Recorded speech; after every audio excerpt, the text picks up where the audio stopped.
राधे राधे दोस्तों। आज हम आप लोगों को एक अवसान मैया की कहानी सुनाएंगे।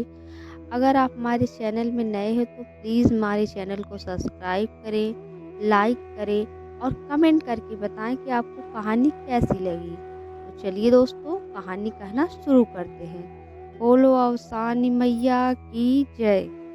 बहुत पहले की बात है। एक गांव था जहां पर एक परिवार में माँ, बेटे और बहू रहा करते थे। माँ बेटे से कहती है, बेटा मैंने अब तेरा ब्याह कर दिया, तुम अब जाओ परदेश कमाने के लिए।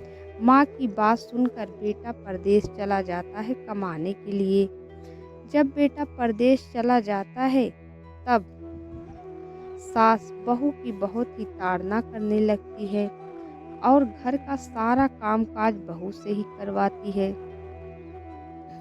और बहू को भर पेट भोजन भी नहीं देती। जब सास घर से कहीं बाहर चली जाती तो बहू 4 आटे की बाटी बनाकर रख लेती थी और चोरी से खाती थी।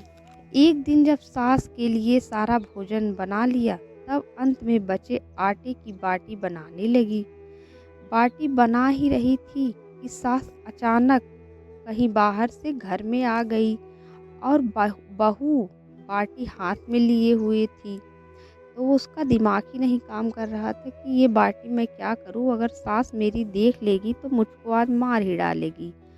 अब बेचारी के सामने दूध का मेटा रखा हुआ था, उसी में दूध उबल रहा था। तो वो डर के नाते उसी में चारों बाटी फेंक देती है और बाटी उसी में डूब जाती है। तो सास फिर आती है दूध के पास, दूध लेने लगती है। तो जब वह देखती है कि उसमें बाटी है और तब बहू मन ही मन कहती है कि हे अवसान मैया, अगर ये बाटी को कुछ और आप बना देंगी, दूसरा रूप दे देंगी तो मैं आपकी पूजा करवाऊंगी। तो मन ही मन वो डरती रहती है। जब सास बाटी देखती है तो वो बाटी सोने की बन गई रहती है। तो उसको देखते ही उसके खुशी का ठिकाना नहीं रहता और ज़ोर ज़ोर से चिल्लाने लगती है कि अरे बाप रे! मेरे दूध के मेटे में सोने की बाटी आ गई, सोने की बाटी आ गई। और बहू से पूछने लगती है कि बोल बहू, तुझे पता है कैसे इसमें सोने की बाटी आई? तो बहू रोने लगती है और रोते-रोते कहती है, माँ जी, आप हमें भरपेट भोजन नहीं देती थी। मैं रोज़ की तरह 4 बाटी बना के दूध के मेटे में रख दी और बाद में मैं खा लिया करती थी। लेकिन आज आप अचानक से आ गई और मेरा दिमाग काम नहीं कर रहा था। तो मैंने अवसान मैया से कहा, हे अवसानी मैया, अगर यह बाटी का दूसरा रूप हो जाएगा, दूसरा अवतार बन जाएगा, आकार बन जाएगा, तो मैं आपकी पूजा करवाऊँगी।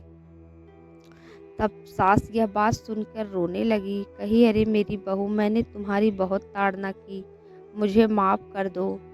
अवसानी मैया ने हमको सद्बुद्धि दे दी है, अब मैं तुम्हारी ताड़ना नहीं करूँगी और अब हम लोग खुशी-खुशी रहते हैं। खुशी-खुशी रहेंगे और घर का सारा काम अब मैं करूँगी, तुम कुछ मत करना मेरी बहू, मुझे माफ़ कर दो।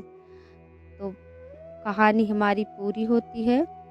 बोलो अवसान मैया की जय। जैसे हे अवसान मैया, आपने उस दुखियारी का दुख हरा, वैसे सबका दुख हरिए।